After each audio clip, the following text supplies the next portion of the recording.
If you want to say it's bodily or physical, that's fine, but it's bodily or physical in a way that nothing else we know is bodily or physical. I mean, I don't know anybody who can walk through a wall. Calvin thinks that when Jesus rises from the dead, he has his same physical body, so much so that when he shows up in a room in John 20, Calvin says he went through the door. He didn't walk through the wall. So the first thing is that I think all of these traditions here are early. Okay? I think they're all early. I actually think that all of them refer to historical experiences. This one. Yeah, my view is, this is the earliest written, oral, composed a statement of the early Christians that we possess. And I found in the literature, scholars, I really didn't find anybody except a few people that, and they, one of them happened to be a mythicist, but people that would say that it was an interpolation or something like that. But pretty much across the literature I find of New Testament scholarship that 1 Corinthians 15, that creedal statement that Paul is quoting, goes back within, at most, the latest 10 years after Jesus' death, and the late James Dunn, he said within months. So a spectrum of within months of Jesus' death to within 10 years of Jesus' death. This creedal statement that Paul quotes, and he delivered to the Corinthians, and he had received it sometime before that. That was composed that early, which I find extraordinary. I mean, I think it's the definition of extraordinary. Can I just read it out, just for those who maybe don't know it immediately? But 1 Corinthians 15 verses 5-8 says this. Well, I'll go from verse 3 actually, where it says, "For I handed on to you as of first importance what I in turn had received, that Christ died for our sins in accordance with the Scriptures, and that he was buried, and that he was raised on the third day in accordance with the Scriptures, and that he appeared to Cephas, then to the 12. Then he appeared to more than 500 brothers and sisters at one time, most of whom are still alive, though some have died. Then he appeared to James, then to all the apostles. Last of all, as to someone untimely born, he appeared also to me." And the reason why you and other scholars see this as so significant, as you say, is because it's not only in a letter of Paul, which makes it quite early to start with, but it feels like he's quoting something which has its origins even before that. You say to at least within 10 years of the events that it's claiming, and some I know date it right to within a couple of years or even months from the date of the events. So this for you, that, I mean, where would you say, where would you land in terms of its significance yourself, Justin? I would agree with James Dunn that it was months. I mean, it just makes sense to me that after the Ascension, after Pentecost, that as the apostles started to go out and proclaim the death, burial, and resurrection, they would have come up with some kind of memorizable catechism type teaching that was easy to memorize, and then it probably got it was a shortened form of the story that we get in narrative form in the Gospels and the Passion narratives. But Christ died, so this would have been the story of his sufferings, his trials, his time under Pilate, crucified under Pilate. He's buried by whom? It's in the passive tense in the creedal statement. Buried by Joseph of Arimathea in his tomb, and then he was raised, and then this probably had on the third day. So this is maybe a reference to the fact that the women found it, led by Mary Magdalene, found it on the third day, and then he appeared to a number of people, and so we get those some of those same appearances at the end of the Gospels.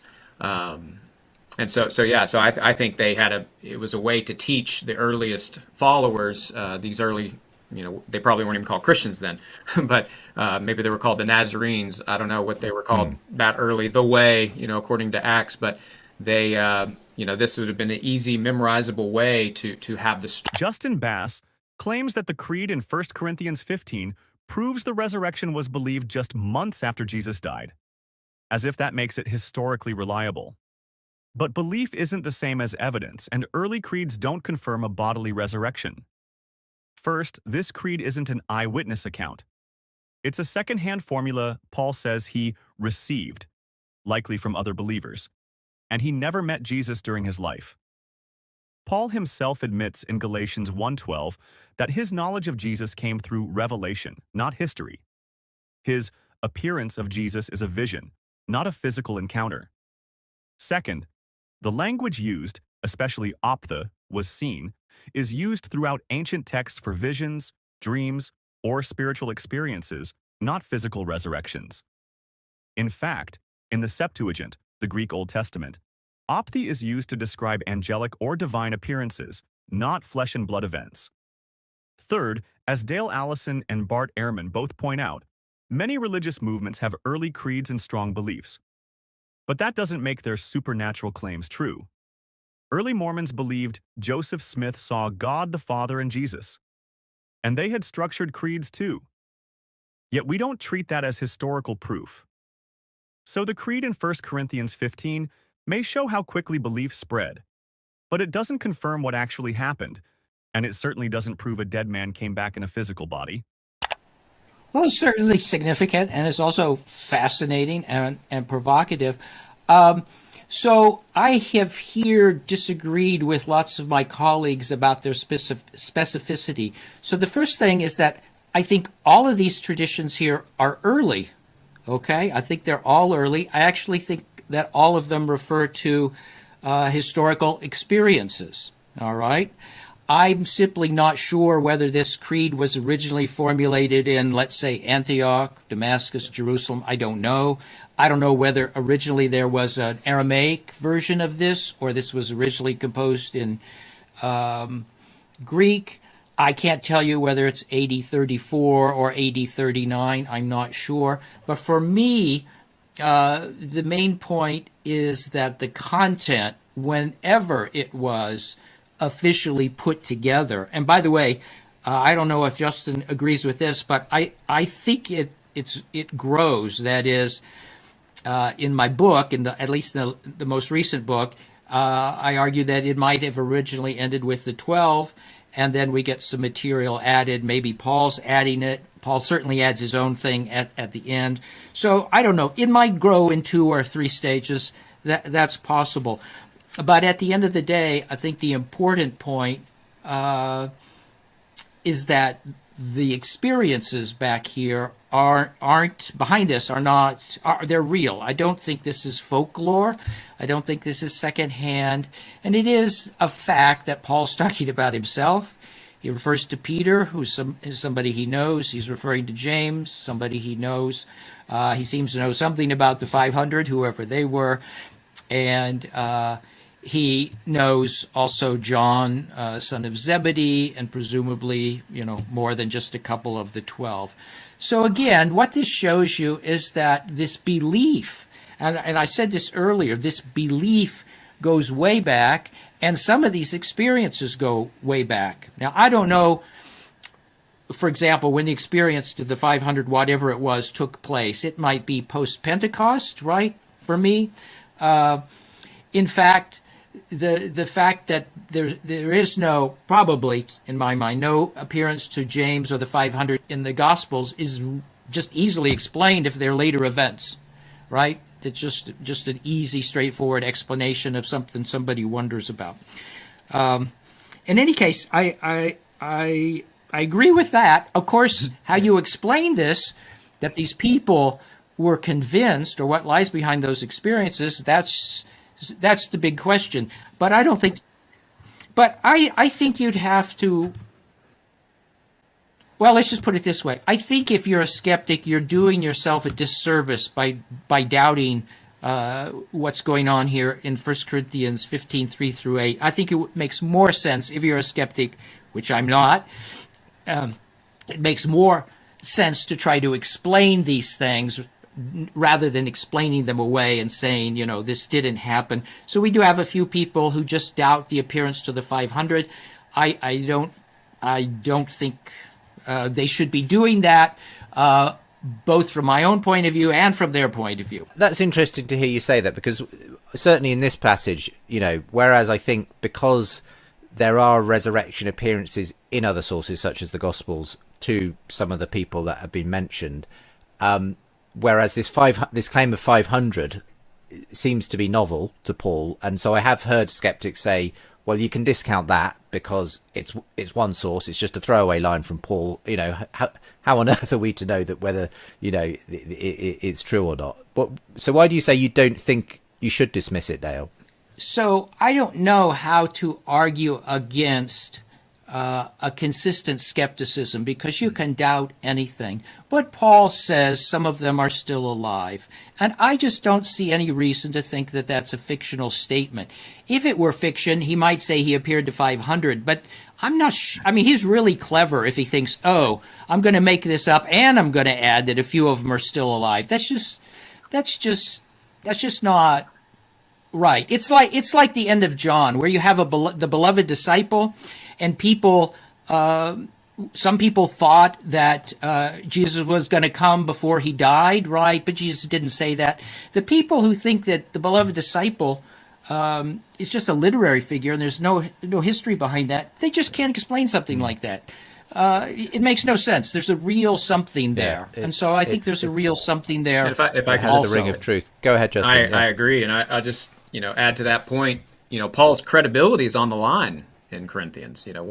One of the things he's doing in both 1st and 2nd Corinthians and some of the lost letters of Corinthians is defending his apostleship against these, so-called super apostles, as he calls them. And so he's defending his apostleship. He appeals to the fact that he's seen the risen Jesus. This is the direct commission he's been given. So if he appeals to what he says is more than half, basically, are still alive. So we're talking, plus 250. I don't know how he got the exact number, but clearly it was some kind of estimate. Maybe if you had a large crowd, you could say, oh, this, it's about 5. But either way, it's hundreds of people Paul is claiming in the 50s AD, and when he wrote 1 Corinthians, are readily available to encounter and to discuss the fact that they saw the risen Jesus. That's extraordinary, and I agree with Dale that it has to be at least historical that Paul is telling the truth, because if he was called out for that, this would have completely discredited him. So, not to mention the fact that it's in this very early testimony. Well, Paul's creed in 1 Corinthians 15 is not eyewitness evidence. It's a second-hand summary of what others believed. Even Dale Allison, who thinks these were genuine experiences, doesn't claim they prove a bodily resurrection. And here's why. Psychological studies show how easily people can have vivid, sincere experiences that aren't grounded in physical reality. In grief, people regularly report seeing or hearing loved ones who've died. One 2015 study in bereavement care found that over 60% of widowed seniors reported post-death contact experiences, visions, dreams, or a sensed presence. These aren't lies. They're emotional, internal events that feel incredibly real. Paul himself admits in Galatians 1:12 that he got his knowledge of Jesus by revelation, not history. In Acts, his experience is a blinding light and a voice, not a walking, talking Jesus with wounds. That's not a physical resurrection. It's a visionary encounter. And Justin Bass, citing this as evidence, ignores that even ancient people knew the difference between dreams, spirits, and actual bodies. That's why Luke 24 has Jesus eat fish to prove he's not a ghost. If the appearances in 1 Corinthians were bodily, why would the Gospels feel the need to add physical proof decades later? Finally, there's no mention of the 500 in any Gospel, which were written after Paul's letters. If hundreds of people saw Jesus, why is there silence from Mark, Matthew, Luke, and John? The best explanation is this. Paul was relaying community beliefs, not verifiable history. And belief isn't proof, not in religion, not in courts, and not in science. I guess the way to introduce this is to contrast Luther and Calvin. So Calvin thinks that when Jesus rises from the dead, he has his same physical body, so much so that when he shows up in a room in John 20, Calvin says he went through the door. He didn't walk through the wall. And Calvin actually says that at the ascension, Jesus went to a place. He means a place somewhere in outer space or heaven or up there. Luther thinks that Jesus is in the Eucharist, and that Jesus lives within the believer. So for Luther, Jesus is a spiritual presence in a way he is not in Calvin. And I think that Jesus is a spiritual presence today. That is, I think he can be present with people when he is not bodily present. And I think that's always been true. And then when I look at the New Testament accounts, I know that Acts calls Paul's vision a vision. And by the way, I need to say here that I much prefer the term, well, I don't like the term hallucination. Visions, in my mind, can be veridical or non-veridical. That is, visions can involve seeing things that are not physically there in the normal sense, but there is information coming in or reality that you are encountering. And I've tried to hedge my bet in the book. So I say vision or vision-like experiences. And what I mean by that is that Jesus does seem to just pop in out of nowhere, and then he seems sometimes just to disappear, and people don't recognize him, or they have doubts, or they're confused about what's going on. Nobody can follow him when he leaves. He doesn't just walk away. So these sorts of things are vision-like, okay? And so I don't have any trouble being like Pannenberg and saying that these are not exactly the same experiences as me sitting in a room and talking to somebody who's sitting there. Now, I'm open-minded and not dogmatic. What I would say is that these experiences look to me to be vision-like, and I think there are veridical elements. That is, I don't think that they are just hallucinating. But there's also a theological problem here for me, and I just have to admit that when I look at human bodies, they are designed for survival in this world. So does the risen Jesus, if he has his body, does he have intestines? So Gregory of Nyssa thought about this and said, no, he can't. And by the way, Gregory of Nyssa is utterly orthodox, right? He's a saint and Cappadocian father and all that stuff. So he said, well, no, he doesn't have to eat, and he's not going to have intestines and so on. And you can do this with everything in the body. Why do you have lungs? So you can breathe air. Does Jesus need to breathe air now? Or does he have his reproductive organs? Why would he have them? Why would he need them? And so on. Is the whole body sort of redundant in his current state? So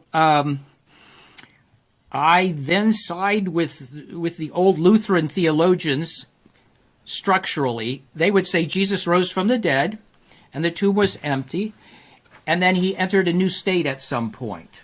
Okay? He entered a new state at some point. I just don't have any problems theologically with saying he entered a new state from the beginning. And actually, Martin Luther, in opposing the Calvinists, he said, if you read Gospel of Matthew clearly, the women show up, and then the stone is rolled away, and he's not there.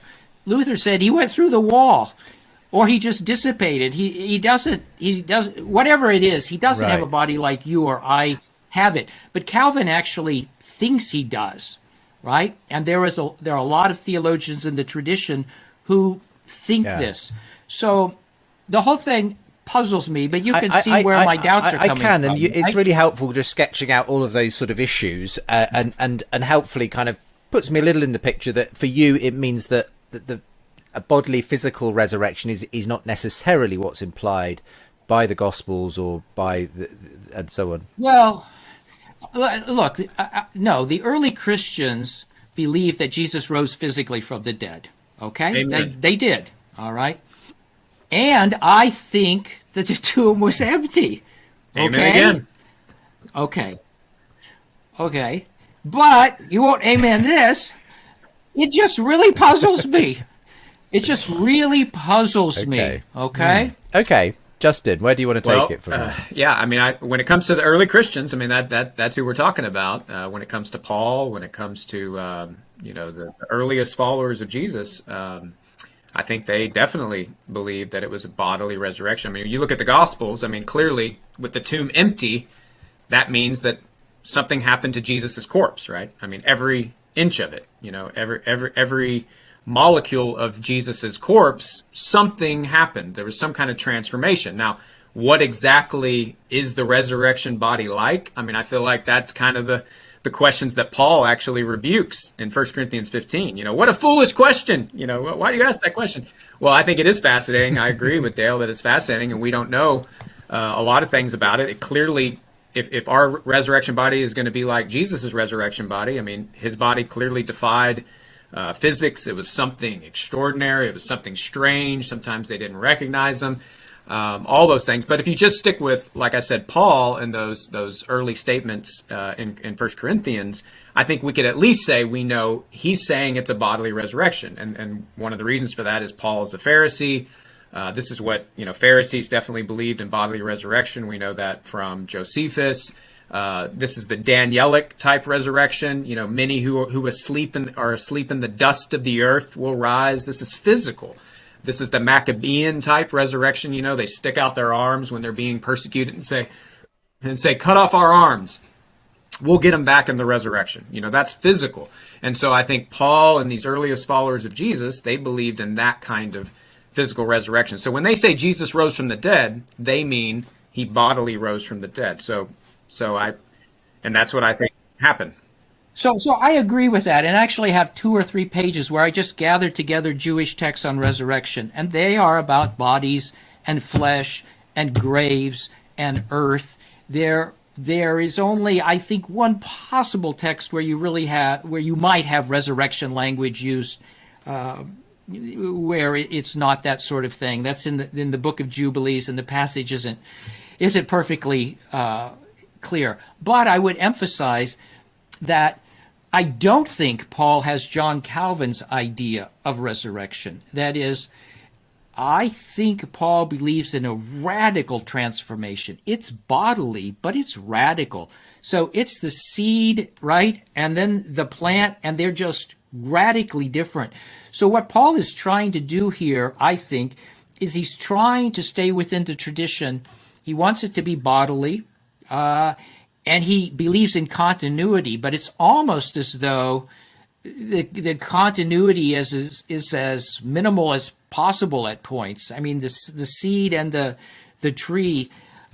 So I think it's a radical transformation. And again, if Luther's right, Jesus can walk through a wall. So if you want to say it's bodily or physical, that's fine, but it's bodily or physical in a way that nothing else we know is bodily or physical.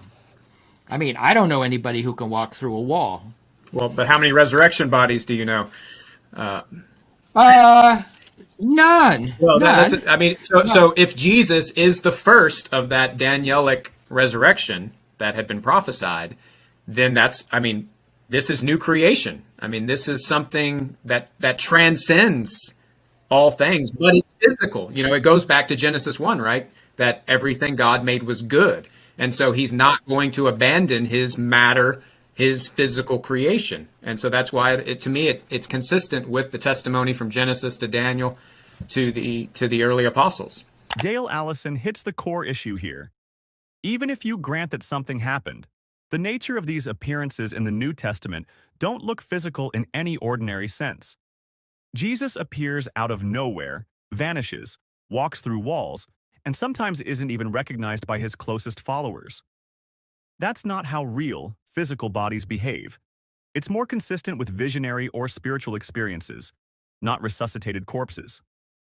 Justin Bass leans on the idea that Paul, as a Pharisee, would have assumed a bodily resurrection. But Paul's own language in 1 Corinthians 15 describes the resurrection body as radically different, spiritual, imperishable, like a seed turning into a completely new plant. Scholars like Bart Ehrman, Gerd Ludemann, and James Tabor all point out that Paul never mentions an empty tomb, nor does he describe a flesh and blood Jesus. That idea comes later, in the Gospels, decades after Paul. And by then, the theology had already evolved. And let's not forget, Paul never met Jesus alive. His appearance was a vision, not a walk on the road. The Gospels were written 40 to 60 years after Jesus' death, in different regions, by different authors with different agendas. So when Justin says, every molecule of Jesus' corpse was transformed, he's making a theological claim, not a historical one.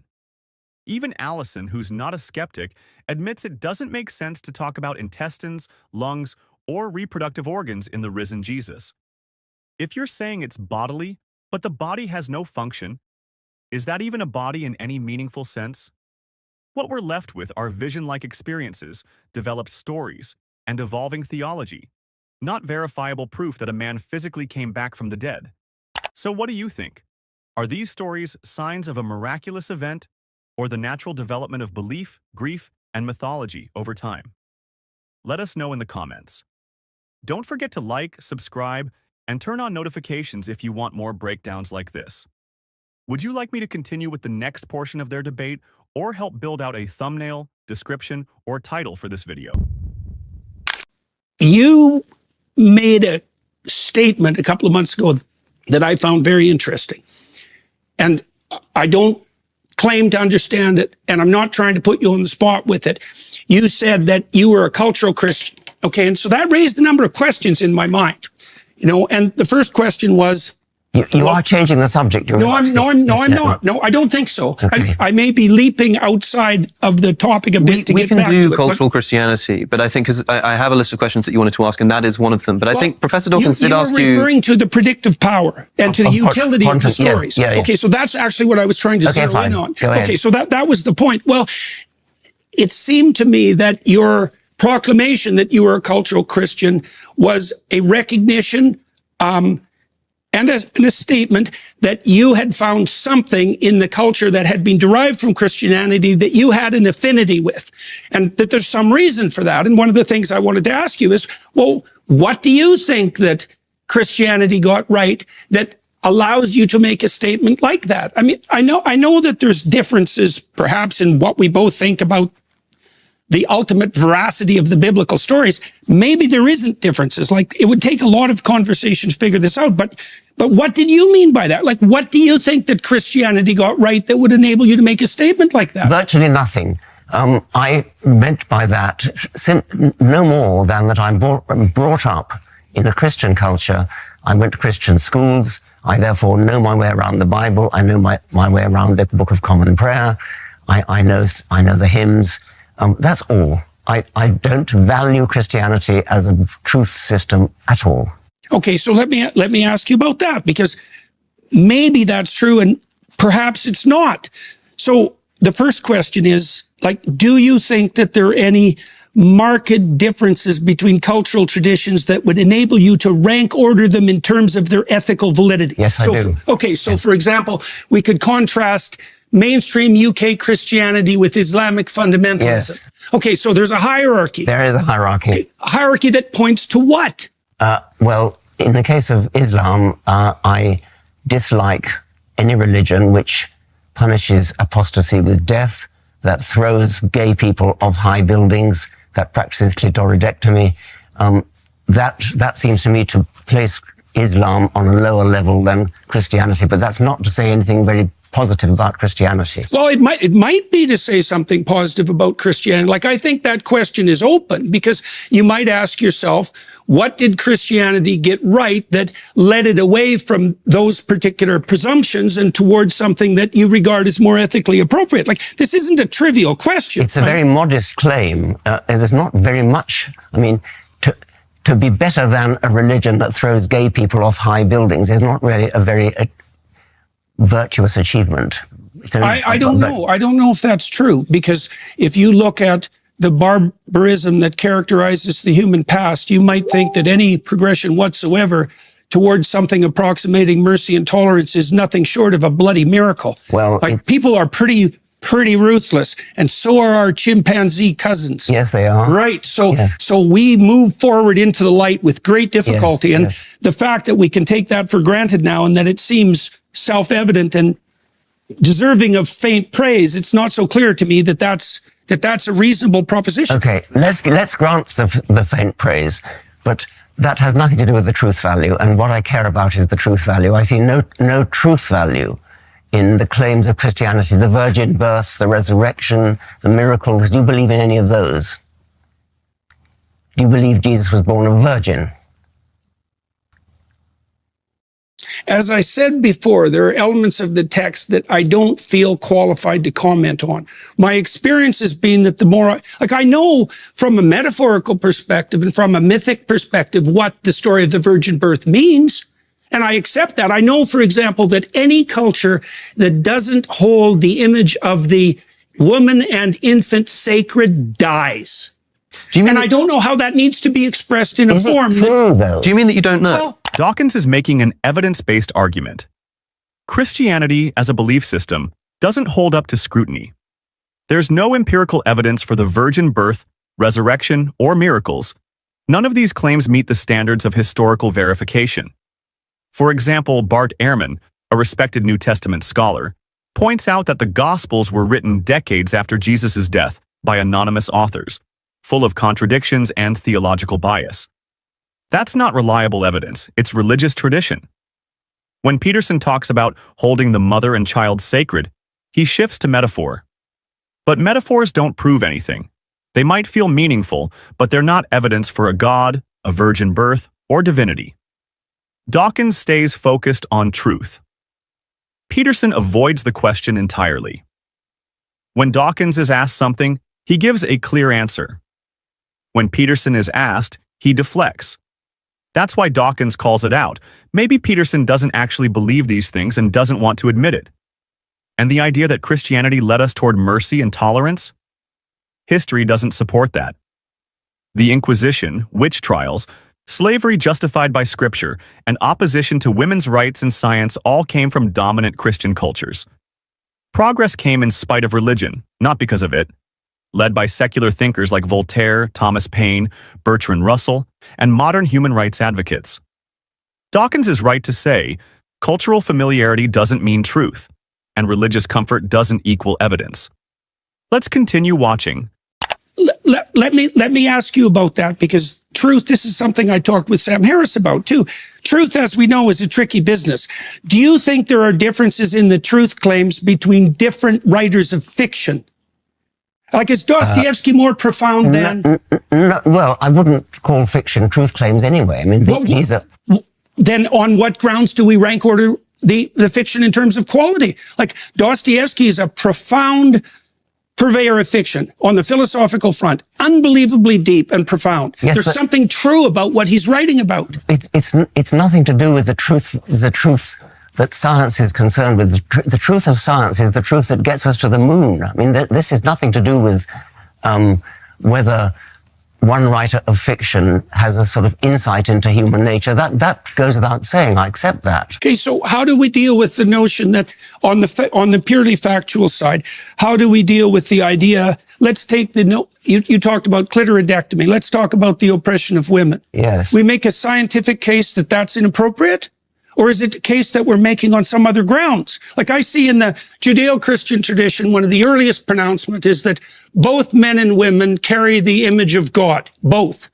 And that sets a certain tone to everything that follows. And it is a remarkable proclamation given its radical age, that both men and women carry the image of God and are to be treated as something with intrinsic value outside of the domain of power and politics.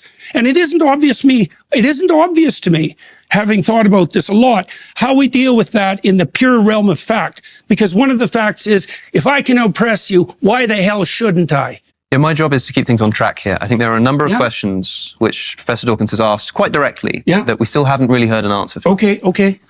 And Professor Dawkins asking about the virgin birth. You started talking about metaphor, you started talking about myth. I think anybody listening to this conversation will understand that maybe a society that doesn't believe in the virgin birth won't work. Maybe that's the predictive power that you're talking about. But I think you must understand that when Professor Dawkins is asking you, do you believe that Jesus was born of a virgin? He means something like a biological fact. And by the way, saying I don't know, or saying, I'm not qualified to comment, is an answer to that question, but is that your answer, that you don't know? I said earlier, and I would hold to this, is that there are elements of the text that I don't know that I'm incapable of fully accounting for. I can't account for what what the fundamental reality and significance of the notion of the resurrection is. My knowledge just ends. Sure, but I know that whatever happened as a consequence of the origination and the promotion of the Christian story was powerful enough to bring Rome to its knees and demolish the pagan enterprise. So there's some power in that story that's remarkable. Let's stick to the virgin birth. Yes. Yeah. And, well, the virgin birth results from a mistranslation of Isaiah. You know that. Like these sorts of questions, what would you say? They don't strike me as, they're not getting to the point. I know the that. story I know has you a think purpose. that. Yes. Well, and look, I understand that there's perfect reasons to debate this. I know that, and I know that your question is more than valid, but it's beside the issue as far as I'm concerned, and it's partly because, well, when we started this conversation, I said, for example, that it appears to be the case that a description of the structure through which we see the world is a story. We see the world through a story. And so that's a remarkable thing. That's a remarkable discovery, and it's emerged probably in the last 60 years in multiple disciplines, because we have to prioritize our facts. And so we prioritize them according to a particular pattern. And there are patterns that seem to work and to propagate themselves properly and to orient cultures towards life abundant. And there are other patterns, the pattern of Cain, for example, that lead to absolute bloody devastation. And I don't know exactly how to construe that sort of truth. But we talked about the oppression of women, for example. It's like, how do you make a case on purely factual grounds that women should be treated as equals? It's a moral question, and I know that's exactly. And I was dealing with a factual question, which is, did Jesus have a father? And you won't answer it. Well, Jesus had an earthly father and a heavenly father, like almost all mythological heroes. So he wasn't born of a virgin, then. So you're saying that Jesus was not born of a virgin?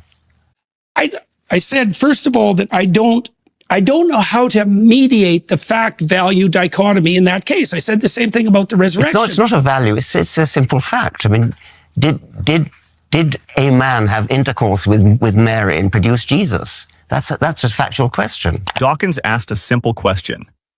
Was Jesus born of a virgin? Peterson danced around it for minutes without answering. That's exactly the problem Dawkins is pointing out. If the core claims of Christianity can't be answered as facts, they collapse under basic scrutiny. The virgin birth isn't just unverified, it's based on a mistranslation. The original Hebrew word in Isaiah 7:14 is alma, which means young woman, not virgin. The Greek Septuagint mistranslated it as parthenos, meaning virgin, and that error made its way into the Gospels. Scholars like Bart Ehrman and Geza Vermes confirm this. It's not controversial, it's academic consensus. Peterson tries to say these stories are powerful because they moved culture, but power doesn't prove truth. Islam, communism, and Nazi ideology also moved millions. That doesn't make them true. He also claims Christianity elevated women. But the Bible repeatedly treats women as property. Exodus 21, Deuteronomy 22, and even Paul's letters instruct women to submit. The real progress for women came through secular law, civil rights movements, and feminist philosophy, not scripture. And when Dawkins asks again, did Jesus have a human father? Peterson still won't say. That's why Dawkins is right. If the answers don't hold up when plainly asked, then the claims don't deserve to be treated as truth. Let's keep watching. It's not a value question. You must understand what you're being asked here, that even if you think that, say, the author of the biblical texts intended much more significance than a simple scientific analysis of events, Professor Dawkins is interested in scientific truth. That's the kind of truth that he's interested in.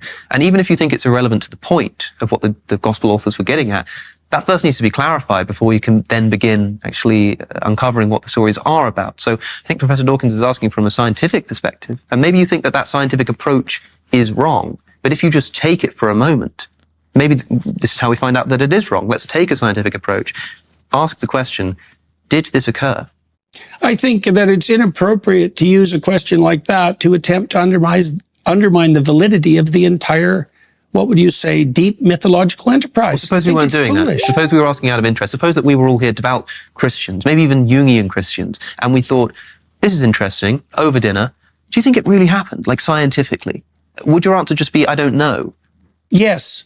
And you wouldn't consider it, I mean, it's not an inappropriate question to ask, just on a point of interest. Right. Did this really occur? And I think so often people are asking you that, and especially given the context of this conversation, we've heard everything that you're saying about metaphor and myth, but because the question is still then being asked, did it really happen? You know that that's what you're being asked. And the way you just so easily said yes, I wonder why you struggle to do that in so many other circumstances. I think because I don't look at the situation the same. The way that Dr. Dawkins and I look at the situation are really quite different, and at many, many, many levels. You know, so even on the meme question, for example, you know, like, I know the literature on the history of religious ideas. I see how these ideas have battled across millennia in a manner that is very reminiscent to me of the same sort of claim that Dr. Dawkins is putting forward with regards to meme. I know that literature. Dr. Dawkins doesn't know that literature. And it's very difficult for me to communicate from within the confines of that literature because it's extensive and deep. And we're dealing with things that we don't understand the relationship between metaphoric truth and value predicated truth and factual truth. We don't understand that. It's a big problem. There's no evidence whatsoever from the scientific perspective that we can orient ourselves in the world merely in consequence of the facts.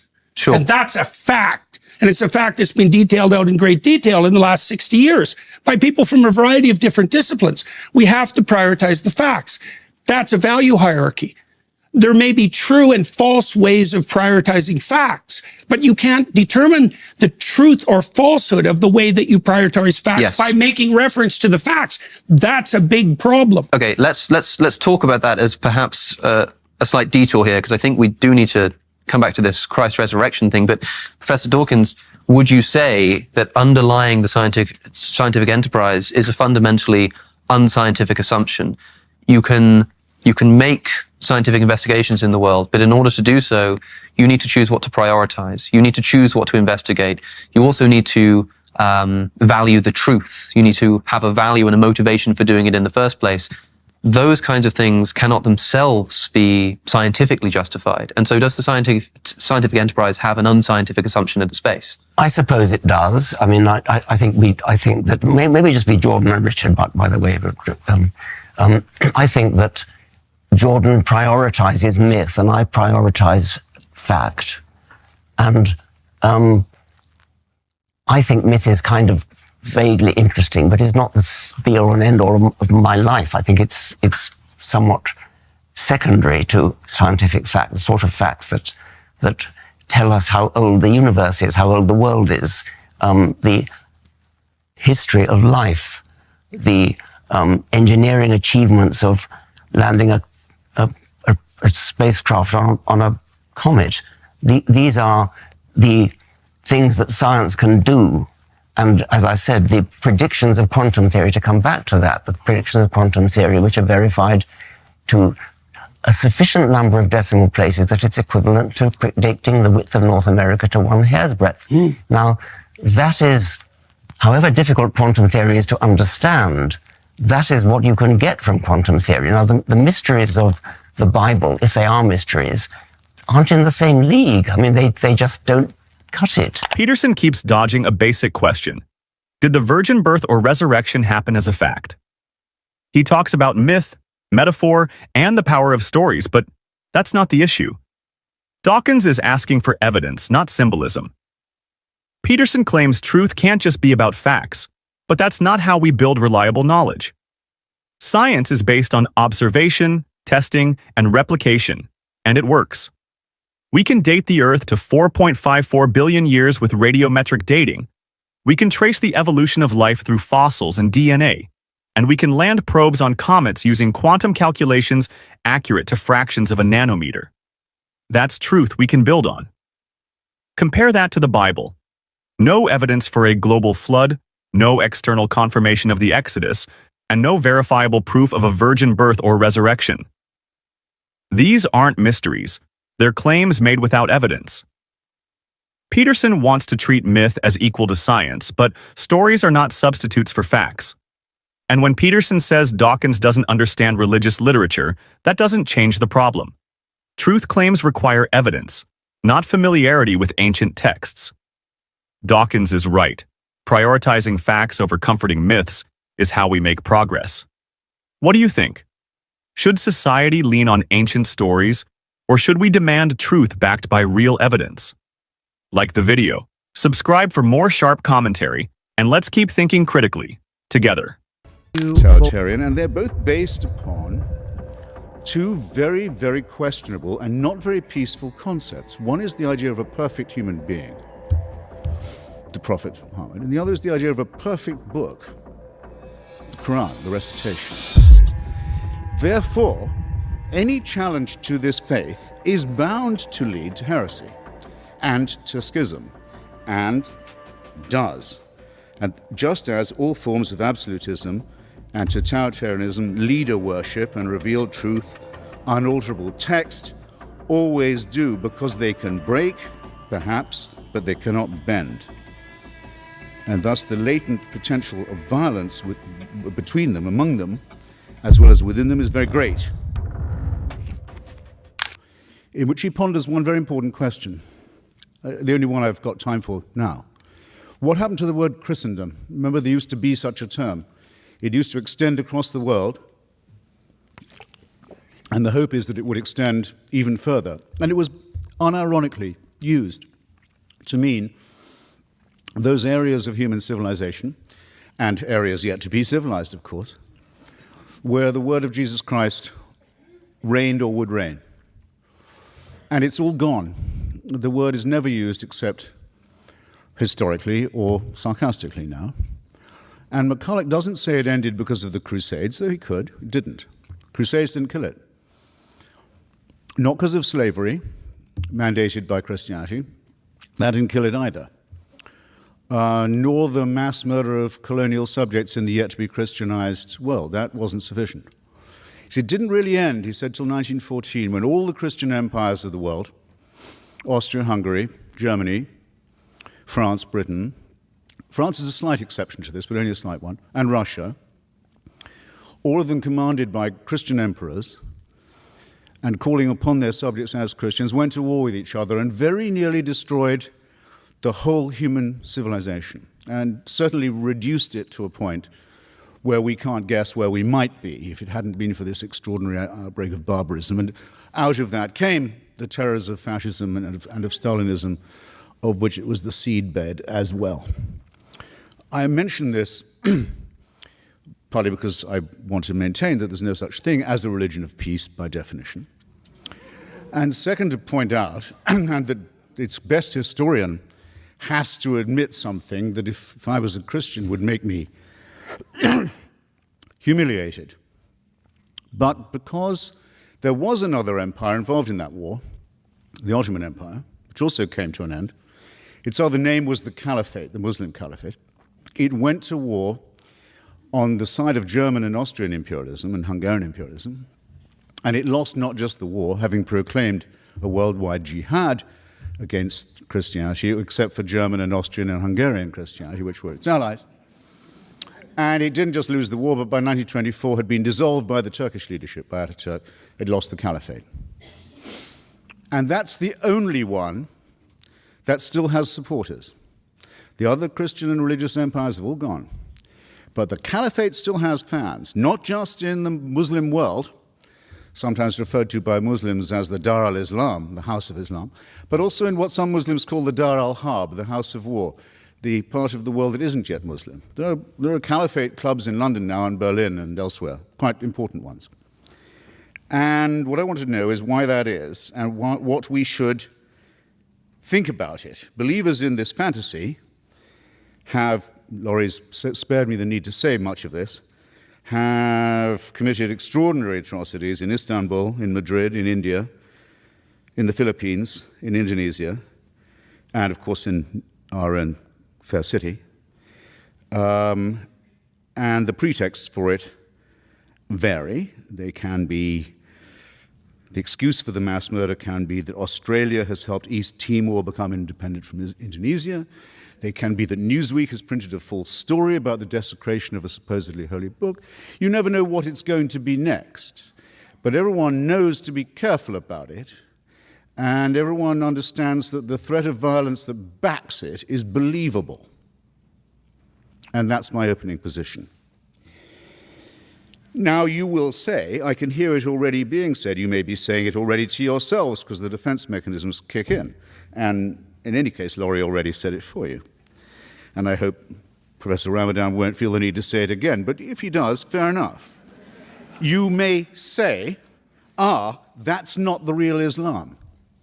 Those aren't real Muslims. Now, isn't that a fascinating objection? Is there anyone in this room, I exempt Professor Ramadan because it's his turn to speak next, is there anyone in this room who would care to arbitrate that question? Who is to say, where is the authority that defines who is a true son of the Prophet or true interpreter of his work? Part of the problem to begin with, and it's part of the problem because it is a religion, is that it's perfectly true to say we don't know who the true Muslims are. How right that is, who does speak for it. Only the second problem with defining Islam as peaceful, only the second problem with defining it as peaceful has to do with the fact that it's highly fissile and highly schismatic, that there is a civil war going on within it, the religion of peace. As we speak, at least one civil war between the votaries of this religion of peace is already taking place, and some of it is exported outside that world into ours, very salient fact. The first reason, though, is this. Islam makes very large claims for itself, very large claims indeed. It claims to be the last and final religion, the last and final revelation. When you see bumper stickers, everyone says you can't reduce major things to a bumper sticker. It's not my idea to have bumper stickers saying Islam is the solution. It's a well-known slogan actually of parties associated with the Muslim Brotherhood. They say Islam is the solution for everything. It takes care of all your life and the one to come. Sexuality, political economy, banking, diet, relations with other religions, everything. It's a total solution. What is creepy about the word total? I hope I don't have to tell an audience like this. It's the first 5 letters of the word totalitarian. It's absolute. It's absolute. It's all-inclusive. It's unanswerable. And oddly, for a religion that makes such large claims, notice another thing about Islam, it doesn't particularly like having these claims questioned or scrutinized. In other words, just as there is with all religions an inverse relationship between the claims they make and the evidence they can produce for them, you must have noticed that, with Islam, a younger religion, and perhaps therefore more in its first flush, there's an extraordinarily strong willingness to say that any challenge to its absolutist claims is by definition profane. And profanity and blasphemy can be the antecedent to very severe punishment, and often are, for Muslims and for non-Muslims. And this is not a road of peace in my submission. Thus my first point completed. Hitchens is right to reject the idea of any religion of peace by definition. History shows that both Christendom and the Caliphate were political empires as much as spiritual ones, spreading influence through war, colonialism, and control over daily life. The fall of Christian empires after World War I didn't end religious imperialism. The Ottoman Caliphate was only dissolved in 1924, and yet the idea still inspires movements today that openly call for global religious rule. Islam, like Christianity in its imperial phase, makes sweeping claims that it is the final revelation, the ultimate solution to politics, economics, law, and morality. That's not just belief, that's a blueprint for totalitarianism. When a system declares itself complete and beyond question, dissent becomes heresy, and heresy becomes punishable, sometimes by death. This isn't hypothetical, from apostasy laws in countries like Saudi Arabia and Iran to violent reactions over cartoons or books. The pattern is clear. Any ideology that claims authority over every part of life, demands immunity from criticism, and enforces obedience with threats cannot honestly be described as peaceful. Peace requires the freedom to question without fear. The claim to govern everything from hygiene to sex and the afterlife, which contains detailed prescriptions for the good and bad versions of itself, again strikes me as somewhat totalitarian, and they're both based upon two very, very questionable and not very peaceful concepts. One is the idea of a perfect human being, the Prophet Muhammad, and the other is the idea of a perfect book, the Quran, the recitation. Now, the category perfect human primate or mammal and the category flawless book that could possibly not use any kind of change, revision, or editing are categories that do not exist. There are no members of these categories. Therefore, any challenge to this faith is bound to lead to heresy and to schism, and does. And just as all forms of absolutism and totalitarianism, leader worship and revealed truth, unalterable text, always do, because they can break, perhaps, but they cannot bend. And thus the latent potential of violence between them, among them, as well as within them, is very great. And at any moment, someone is in danger of being accused of being an apostate or an unbeliever. This week, the Coptic Pope of Egypt, Pope Shenouda, who represents 10 million Egyptians, was hustled onto Egyptian TV. He's not asked on all that often. I don't think he was even asked on this time. I think he was told he'd better come on. Why is the leader of Egypt's huge Christian minority suddenly compelled to make a TV appearance? Because one of his bishops had said in an interview that he thought that some of the verses of the Quran showed signs of having been added later on and to have been later accretion. And Pope Shenouda was forced onto the television to say, it's not that that didn't happen, it's it couldn't have happened. It shouldn't even be discussed. So that it has to be claimed even by non-Muslim subjects of a Muslim state that there is, after all, because no Christian claims this about the Bible anymore, no Jew claims it about the Pentateuch. After all, yes, there is just one book that's completely word and letter perfect from the first time it was not even written down, but recited. Now, demands that you believe the impossible do not lead to peaceful outcomes.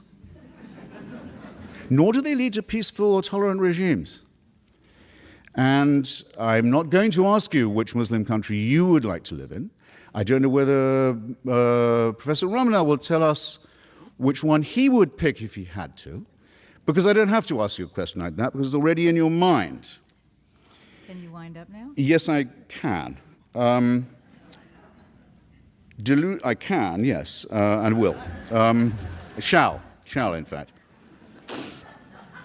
Sexual repression doesn't lead to peace. The idea that women are inferior to men is a profound cause of unease, let's say the least of it. All religions make some form of this claim. Islam seems to make it less apologetically than most.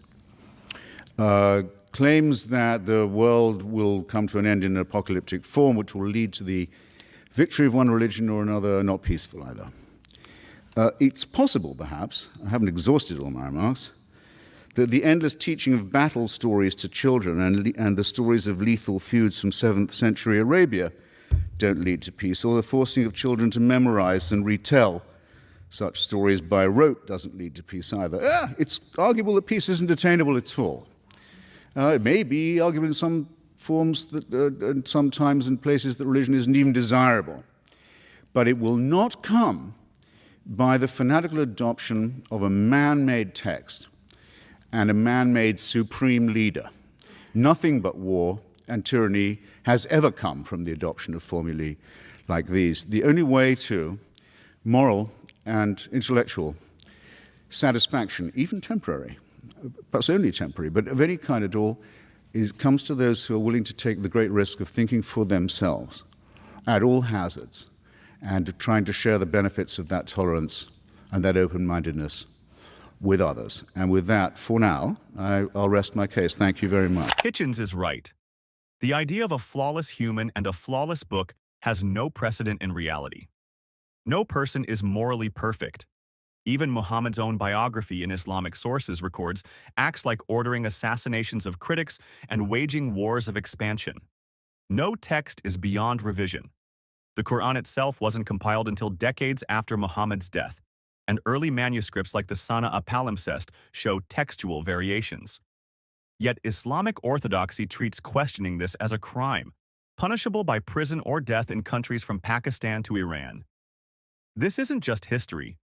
In 2023, a man in Nigeria was sentenced to death for a WhatsApp message deemed blasphemous, and in Saudi Arabia, women have been jailed for tweeting criticism of religious policy. The belief that women are inherently inferior is codified in laws on inheritance, Quran 4:11, testimony 2:282, and dress, fostering systemic inequality. Teaching children violent tales of 7th century battles as moral lessons ensures cycles of sectarian hatred, just as Bible-based justifications for slavery and holy war once did in Christianity. When I got the question, of course, as a Muslim and as a believer, but as someone who is coming from within the realm of religions, it was quite clear that to put it that way was not the right question to ask. Is Islam a religion of peace, or is Christianity, or is Judaism, or is Buddhism a religion or a spirituality of peace? Doesn't mean anything for me. It's not the right question. It's not the accurate question. Not because I think that there is a good Islam and the right Islam, and there are people who are acting in the name of Islam who are not representing what Islam is. This is not my point. I never said that, by the way. But the point for me is really to try to deal with a phenomenon, with religion from within, and to try to understand the dynamics and to understand the trends and to understand the diversity. So just to essentialize one religion by saying it's all about war, it's all about peace, and even, said by George W. Bush, doesn't mean anything for me. So this is one point which is important. But religions, and all the religions, and Islam among all the other religions, are dealing with human beings. And if you deal with human beings, you deal with violence and you deal with peace. You deal with violence. Because human beings, by definition, have to do with violence. They have to deal with aggressivity, with wars. And to expect from a religion not to tackle the issue is just to dream of something which is not going to happen. All the spirituality, go for Buddhism or go for the Bhagavad Gita, you deal with violence. So this is it. Now, what is the answer coming from religions and from trends when it comes to violence and to peace? This is the right question for me. Do we have something which is coming and helping us to go towards peace? This is, for me, the right question. So now, once again, when I have people speaking from outside, and it's especially the case these days when it comes to Islam, is we speak about Islam and we speak about, something which is a religion that is perceived through one window or through one interpretation, and we very often take what is visible through the media. But Islam is as complex as Christianity and Judaism and Buddhism and Hinduism. It's a diversity of interpretations. Yes, you are right. The Quran is, for the Muslims, the very word of God. But many interpretations and many ways of dealing with the books. The problem is not the book, the problem is the reader.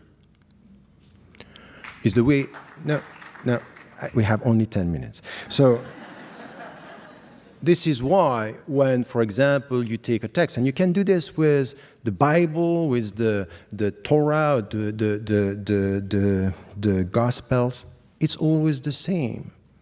Tell me the way you read, I will know what is in your mind, but not for sure what is in the text. And this is something which is the starting point of a serious discussion in theology. Because I don't like all these intellectuals and philosophers and even journalists. They are very keen on understanding the complexity of philosophies and the simplicity of religions. That's not right. And the one to blame sometimes are the religious people themselves, because the way they present their religion is something which is all of dream and hopes and not dealing with the reality, which is a complex reality. And this is where I think we have to come to a better understanding. So very often when I deal with such topics, I just have to start with the very beginning. We want to deal with the religion, let us speak about religious issues and religious understanding, not to avoid the starting to just to come to newspapers and headlines. It's not going to help us to understand religion just to go for what is happening in the world. Let us also understand the fundamentals and then come to some of the translation, the historical experiences.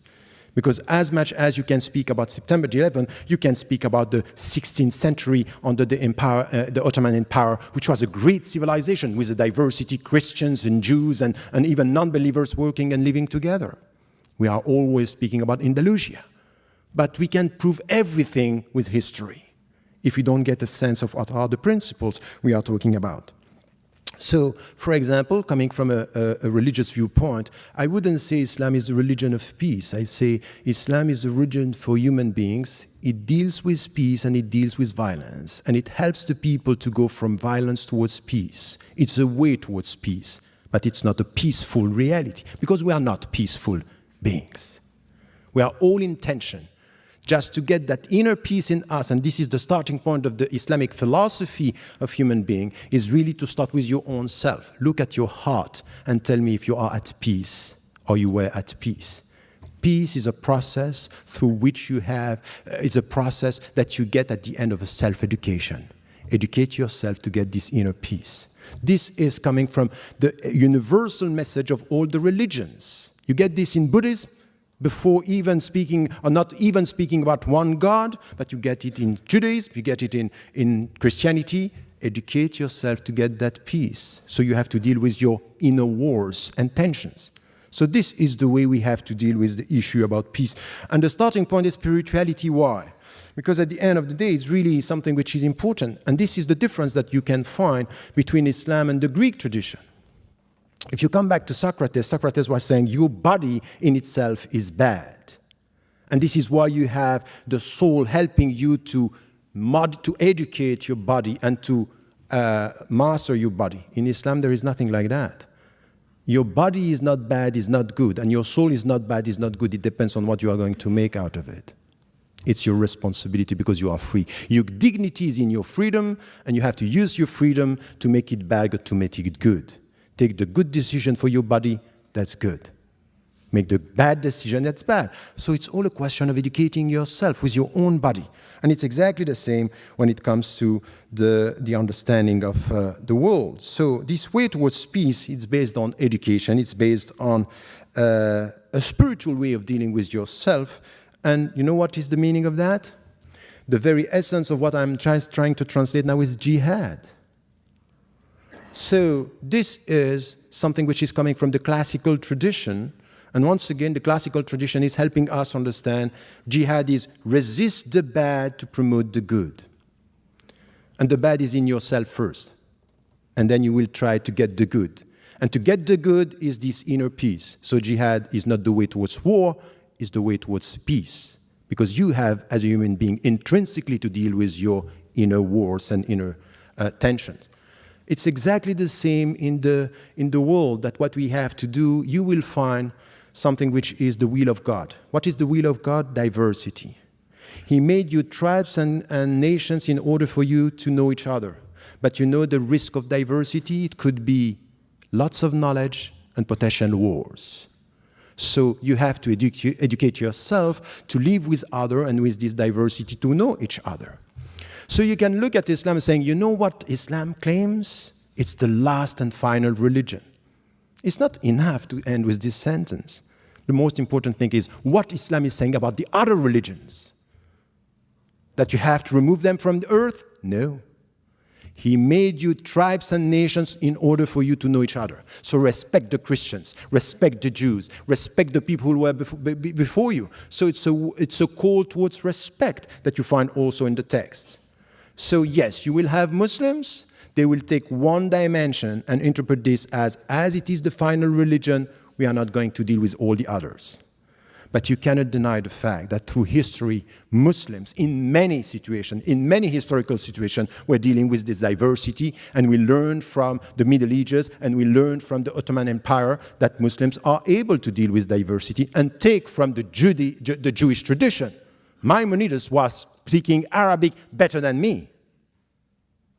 He was a Jew, and he was an intellectual, and he was a theologian, and he was dealing with respectful people. So all these Muslims were wrong Muslims because they didn't understand that the final religion should not listen to the first monotheistic tradition? That's not true. You cannot reduce this in such a way. It's too simplistic to represent what a religion is and what a history and a historical experience is. So this is, for me, something which has to do with the diversity that we have, that it's rooted in the Islamic tradition as well, in the classical tradition that we find it. So when you deal with diversity, know that you need to promote, and it's out of your personal education, mutual knowledge, to get respect. But you also have to deal sometimes with oppressors and people who are going to try to take over, and you have to resist. And this resistance, in order to reform the world for the better, is the very meaning of jihad. Now, once again, I will never deny the fact that some Muslims, some theologians, in history and now, are using some of the verses in a way which is, for me, unacceptable. And I go even further than that. Just after September 11, when I was invited by Time, I came here and I was asked about this. I said, you know what, it's not only not good and not Islamic, it's anti-Islamic what they are doing. It's against my religion. It's against the principles. So I'm not saying this is the good religion and this is bad. I acknowledge the fact that they are interpreting the text in a way. But what I'm saying from where I am, from within my tradition, is this is anti-Islamic. This is not the right way to deal with the text. So you cannot reduce this into something which is, oh, the only right Muslims are the Muslims who are acting the way I believe Islam is, meaning bad. Ramadan argues that no religion should be labeled entirely peaceful or violent, but this sidesteps the real issue. When a religion claims divine authority and demands obedience to its texts, it inevitably shapes laws, punishments, and moral codes. And those codes often violate universal human rights. In Islam, the Quran prescribes corporal punishments like flogging for fornication, 24.2, death for apostasy, Hadith, Sahih al-Bukhari, 9.84.57, and subjugation of non-Muslims under jizya tax, 929. Christianity's Bible carries its own moral failures, endorsing slavery, Ephesians 6:5, genocide, 1 Samuel 15:3, and eternal punishment for disbelief, Mark 16 mani 16 nimidam. Ramadan's appeal to diversity ignores that Islamic empires, including the Ottomans, imposed second-class dhimmi status on Jews and Christians, restricting property rights, dress, and worship. The coexistence he praises existed only under Islamic supremacy, not genuine equality. Likewise, Christian Europe's so-called tolerance during the Middle Ages still burned heretics and expelled Jews. The problem isn't misinterpretation. It's that the foundational texts contain both peaceful and violent commands, giving extremists theological ammunition. Hitchens' point stands. A perfect leader and an unalterable book create systems that can't reform without breaking. True peace isn't built by filtering ancient laws through modern PR. It's built when ideas, sacred or not, can be questioned without fear. What do you think? Can a religion whose holy texts endorse violence ever truly be a foundation for peace? Let me know in the comments, and don't forget to like and subscribe.